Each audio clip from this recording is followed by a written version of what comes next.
Andrew.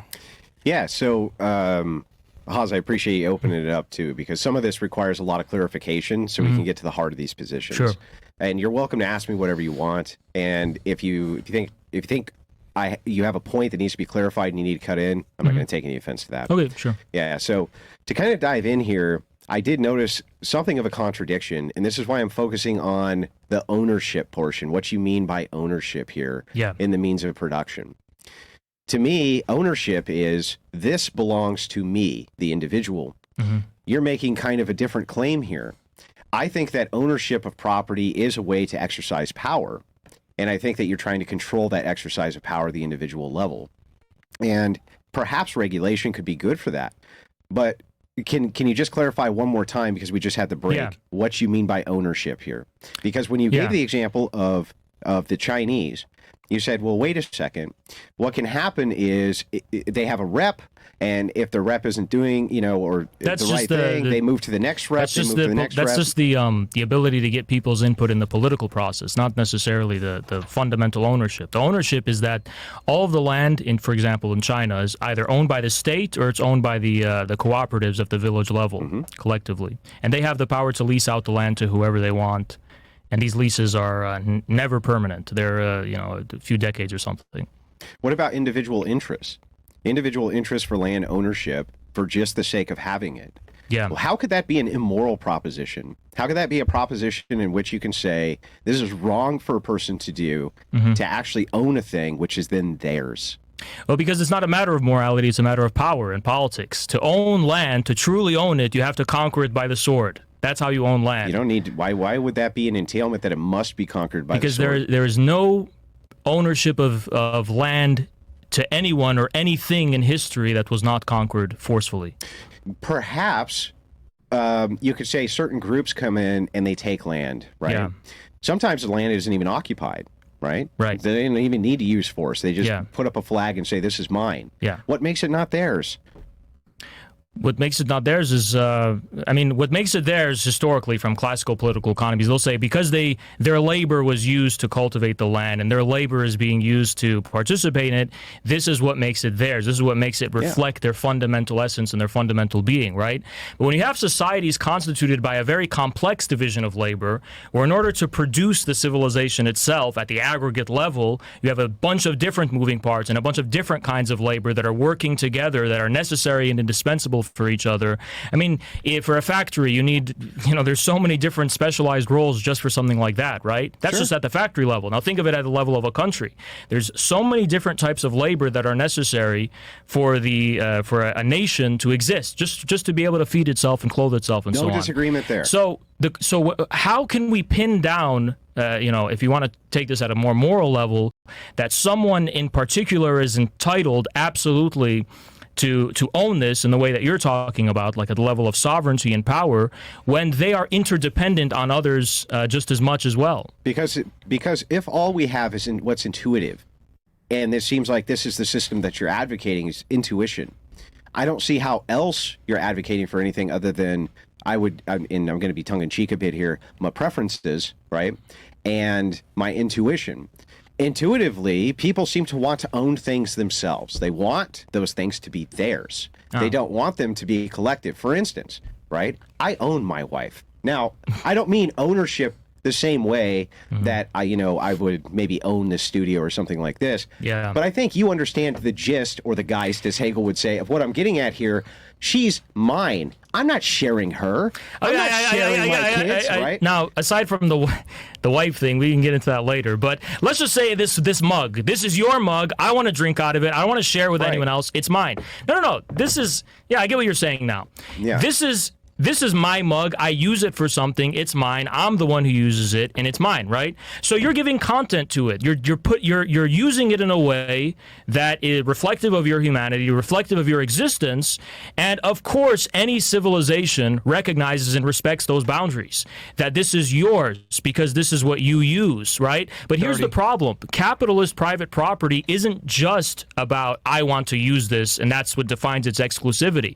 It's about an institution where you're pledging fundamental means of production and resources that we all depend on and all rely upon for the sole and exclusive purpose of making a profit. Not even necessarily making profit for like a predefined goal of like, I want to get rich, I want to have a yacht with women, and I want to have a luxurious life. Even that would be more compatible with communism, because at least there's a goal that's human at the end of it, right? But the capitalist system doesn't have human goals. It's a maddening process of capital just self-expanding blindly only for the purpose of profit. That's 5 minutes there. I was going to just let him Can get we a thought. extend it for a minute? Yeah, we can. Yeah, go ahead. So I'll put 2 minutes more on the clock. Go ahead. These systems don't exist in a vacuum. When you say a capitalist system, you're talking about people. These are human beings who are at the heads of these systems. I don't believe that just because you're a capitalist, you're a monster. Of course, you don't believe that either. No. Nor if you're invested in a capitalist system, you're a monster. No. Clearly, though, people want to individually be able to have at least some autonomy, law, right? Law of yourself, to own things which are theirs and they share with nobody. It's not yours. It's not to help you. It's not to do anything for you. And you can go fuck yourself, right? But that's just a personal use. That's for personal consumption. Yeah, but the thing is like, why is it that would in any way? Well, but hang on. You said when I asked about private land ownership, you said, no, you can't own that unless it's benefiting somebody else. Oh, no. Okay. There's a misunderstanding there. Okay. I can clarify. I'm talking about, for example, owning fundamental means of production that like everyone relies upon, right? And you just saying, I want this just because I want it for no reason. Yeah. Well, that's if you want it just because you want to use it exclusively, that's still a reason, right? That's not for no reason. That's not an arbitrary thing. There's civilization, and it varies by what civilization we're talking about, recognizes boundaries by which, privacy of the individual is recognized. See, this is the thing that I think is so difficult, and I think this is maybe the language stuff you were talking about earlier, that, Marxists are obfuscating language. Well, it's because things didn't always mean what they mean to us now, like private property. We think of private property, we're like, this is my lawn, it's private property, fuck off and don't come on my lawn. Like, oh, that's private property. But in reality, the private part of private property wasn't that it was an exclusively individual or human use. It was that this was institutionally cast off for a reason that is totally antisocial, totally incompatible with civilization. Culminating in capitalism was just money for money's own sake. Well, can you give me an example of what you mean when you say this? An example of private property being utilized this way when you say, well, what it actually is. I would say when banks own so many homes that are meant for people to live in, just for purposes of speculation and just for purposes of generating fictitious capital and fictitious profits that are not even productive. This is exactly what I'm talking about. A bank owns an asset. Well, hang on, I'm sorry. Yeah. Let's back up. I'm talking on the individual level. Before we get to the corporate level. That's the beautiful thing about what I'm talking about here. That's the kicker. We tend to think that capitalism promotes individual ownership and individual autonomy or whatever, but the opposite is true. Capitalism has led to banks owning everything, not individuals. And to me, that is exactly the consequence of the system of private property itself. Yeah, but how would communism itself, the way that you are promoting it here, is not really telling us why we wouldn't just be shifting from bankers owning everything to just Group A owning everything. If you believe in forced doctrine, Group A, in this case, government's just going to own everything. They'll allocate the housing how they see fit instead of the bank. It seems like all you're doing is shifting from one person who owns everything and is then utilizing speculation, everything else in order to, profit themselves, to just another group doing the exact same thing. Well, I would say, although there's no guarantees that it would be perfect, I would say it would be an improvement. Why? Because the banker is accountable to no one. It's my private property. I can do whatever the fuck I want with it, and I'm accountable to no one. Even if you have a corrupt... Haas, hang on. Yeah. Who the hell are you accountable to when you have the forced doctrine on your side? Banks... What do you mean? One thing banks don't have... banks themselves don't have forced doctrine. They rely on governments who they bribe to protect them from, the people or whatever. They own the government. Sure. Yeah. But in this case, all you're doing is shifting the goal to the government doing the exact same thing you're claiming these banks are doing. On what now basis? They have all the machine guns too. What redress do you think the people have? Okay, so even if we're talking about a corrupt authoritarian government that's communist or something, right? Even if it's corrupt. Wasn't that all of them? No. No? No, they weren't fundamentally corrupt. But even then, even if we assume they were, it's still better Because even in order for them to not get overthrown instantly, right, they have to at least justify themselves on the basis that this is what we're using it for and have to be held to that standard. Even if it was corrupt, that's better than if a banker owns everything or bankers own everything for totally antisocial purposes, just to, systemically dysfunctional purposes, right? Ones that don't even make rational economic sense, just for the purposes of making money, but the money's backed up by nothing and it's self-multiplying because of the way interest works, and it's totally negating its own fundamental premises. It's not being reinvested. But even if I agree that this could be superior to a banker class, right? Yeah. It seems like neither class is necessary for humans to be dominant. So humanity can still move towards its interests, absent having an authoritarian, autonomous, communist government. What's an example of that, though? So an example of people self-governing during Jackson's day, this happened often. So you can look at an example in American history. Often this was the case, that people self-governed, especially around land ownership. Now, you talk about people who bought up large swaths of land. That's true. But originally, you have to remember that was done away with as well. You could not buy up X amount of acreage if it was outside of the public use. So the reason for this is they wanted to stop those monopolies from happening. So I agree with you in this sense, that it's okay. But they happened. Under communism, the same exact types of things happened. Like what? Like what do you mean? Like the government now, you just have shifted the means of ownership. But when has this happened under a communist government? What? Which thing?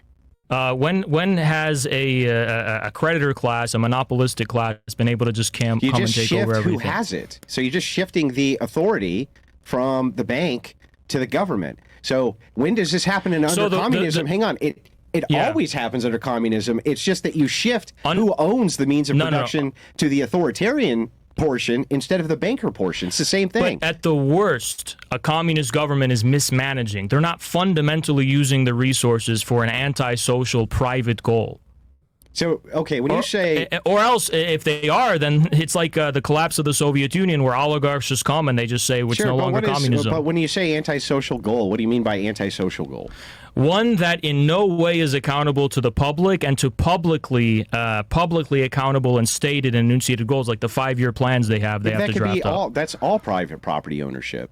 I don't have to account for what I do with my private property to the public. It's none of their fucking business. You're right, but a communist party does. Yeah, right, exactly. So the thing is if I'm under the communist party, right, and I have my private property, do I have to give it a fucking accounting to them of what I'm doing with my private property? If I own 300 acres and what do you mean? There's an eaves there, or there's something in the public domain, under communism, all of the fundamental means of production, including land, will be owned in common. Now, if you're leasing out the land, let's say, to the state, and you have the rights to the lease one way or another because historically your parents had it or whatever, do you have to be accountable for everything? I mean, no. I mean, look, you think Chinese fruit stand sellers have to report to the government everything they're doing? Absolutely not. There's even more. It's even ironic. They have more autonomy and freedom and wiggle room than here. The government's turning a blind eye to it for the purpose of social cohesion. Well, it's not that they're turning a blind eye. It's that they're not interested in just meddling and interfering with people's day-to-day lives. But there's no benefit. What the Communist Party is ensuring, though, right, is that people in the course of just living their lives normally are doing so in a way that is harmonious and compatible with the reproduction of civilization. This is the problem in America is not necessarily there's too much government or too little government. It's that we're not holding ourselves to the standard of being reproduced as a civilization. So antisocial values can be freely cultivated. Pornography, OnlyFans, you name it. These are things that are not compatible with a functioning civilization. These things but are under communism. So let me give you one example of a communist? Abortion completely thrived under communism, is only stamped out by Stalinists because they were extinguishing their civilization. The great abortion advocates in feminism were, in fact, communists. Some of the greatest abortion advocates. That is not conducive. I don't think that's true at all. I think that what you're talking about is that abortion was legalized and relaxed initially because they eliminated all of the civil codes. But even the I wouldn't call them feminists, but even Alexandra Kollontai, for example. You don't think she was a feminist? No, I don't. Even though she was in favor of the legalization She's considered one of the great feminist minds of our time, Haas. By Western feminists, sure, but in Russia, that's not how she would be regarded. But anyway, look. The point is, even they recognized that even if it was to be legalized, they didn't think it was a good thing. They thought it was a necessary evil, and that their idea was that, it's harm reduction because people are doing it anyway because these are wartime conditions and it's very dangerous to their health. And they said, our goal is to eliminate this, but we're just going to make it legal so it's less dangerous to them. Now, we could disagree with that or agree with that. It's not necessarily my point. But even when communist countries allow for abortion, and many of them banned it, by the way, at different periods, I don't think there's any states in history that were more aggressively pro-natalist in terms of how much they were trying to pursue these policies than communist states. Let's remember that. But even in the cases where it is legalized... But that came later, Hawes. You have to concede that came later. We're talking about the first 10 years of the Soviet state. But the thing is they foresaw that when they looked at how many abortions were happening, they went, oh, shit, this is not going to be good for the numbers that we need for the state that we want. They didn't have any moral qualms with abortion itself. There was nobody out there moralizing about the great evil of abortion inside of these communist nations. Kollontai most certainly was not. And many of the feminists, who I would consider to definitely be feminist thought leaders who worked alongside Stalin, were not. They were doing everything, in fact, to promote abortion inside these communist nations. I think that is antithetical. But who is promoting abortion? I can give you a massive list, and you can also go to Occult Feminism. My wife wrote it. Yeah. She gives an entire list. But Kollontai is another one. These people worked directly with the Soviets. The Soviets definitely, well, before they were even really Soviets, as communism comes in, definitely abortion is something which was running rampant all over the place. That's not really this is not an inherently communist thing. This is just a modernity thing. And that wasn't that modern, right? What do you mean by modernity? Because many European countries, free birth control. Many European countries had already laxed their abortion rights at that time. This is not a uniquely communist thing at all. Which ones? I can't name them off the top of my head, so I could concede that. But look it up. So they had already legalized it in some of them. Yeah, some of them, maybe. But the thing is like, no, this was not considered a good thing at this time in history. The communists themselves did not regard abortion ever as a good thing. I would like one example where communists are promoting it as a good thing. I would say if you're real morally... quick, what was this year time that you guys were talking about specifically with abortion being a thing?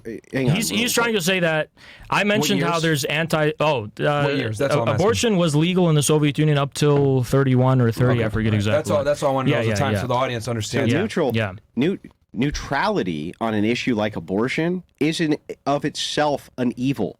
Saying I'm neutral to the murder of others is in and of itself an evil. Listen, I respect your opinion. I think there should be room for opinions like that, but it's not everyone's opinion. For the world, for the world's majority, it's even in the strictest Islamic countries that have Sharia law, they still make exceptions where abortion can be allowed. Even in the most extreme religious conservative countries in the world, they don't ban every kind of instance of abortion. But regardless, I don't want to get into a debate about abortion. But that wasn't what they were doing. They weren't like, the mother's life is in jeopardy. Yes, what did you think? No, they were making an allowance for any case where a woman wanted to have one, they could have one. They had nothing to do with the health their and moral codes. They had moral codes about how communists should behave. And they shouldn't be promiscuous. They shouldn't be sleeping around and doing whatever. They promoted morality. They weren't just telling everyone to... And so the original point, though, is that we're talking about antisocial things like pornography and OnlyFans and prostitution, all these things. I consider that to be an antisocial thing. Right, but every communist state, you said, well, communists promote things like that. Every communist state totally cracked down, eliminated, and banned all of those things. What? Which things? Prostitution, pornography, all this sex industry in general. Yeah, sure. The kind of tightness which was around there, but so did fascist states. They did the exact same thing. Fascist states will also clamp down on moral degeneracy. This is not a point towards communism. Fascist states... I would say fascist occupied countries were hypocrites. They would claim that, we're against degeneracy, and they would target the degeneracy on a superficial level. But as far as the root causes of the degeneracy, they would leave a blind eye to it. Yep. The Nazis, when they occupied Europe, they would establish institutionalized brothels where they would... I'm just telling you, they didn't eliminate prostitution. Yeah, but you're moving the goalpost. Hang on. Saying, well, wait a second. They did the exact same thing that the communists did by outlawing it. They did. You're just making the claim, they weren't going after the root, which is capitalism. Right, so they didn't eliminate it. You have failed to demonstrate, though, that capitalism itself was the root of the problem. And the thing is like, look, they cracked down on the same sorts of degeneracy inside of fascist states And you don't need communism nor fascism to crack down on this. This type of degeneracy comes from egalitarian principles. It comes from equality principles. It does not come from theological principles. So it is does not come from communism principles. egalitarian? I think fundamentally it proposes egalitarianism. So why were communists so severely against moral and cultural degeneracy then? Because I think it wasn't in the interest of the state to pursue those things. But I just gave you an instance where the ultimate degeneracy, which is murder in the womb, they definitely stayed completely neutral. I think the sex industry is a much more fundamental evil than a case where some abortions are allowed. I'd rather that there be prostitutions and dead babies.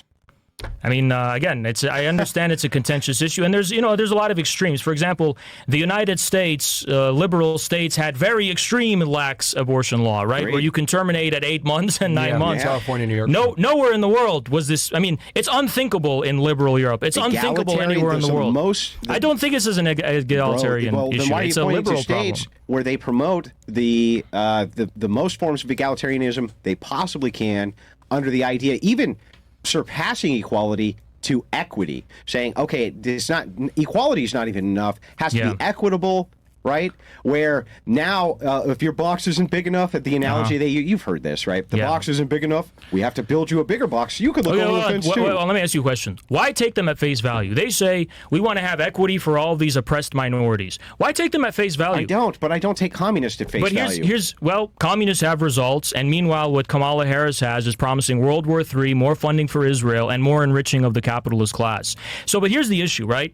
This talk of equity and stuff, is it not clear that this is just a way to stem the majority working class populistic currents in your country? If I'm constantly propping up minorities as a political tool, it's not that I want everyone to be equal or it's about egalitarianism. It's just a political strategy to demoralize the working class majority. You're absolutely right. But that being said, I can concede the point that this type of class warfare is being utilized on purpose to create division among individual people. You and I both agree that that's true. Okay, there's no dispute there. But saying that communism, the answer to this, is to strip autonomous property rights, period, right?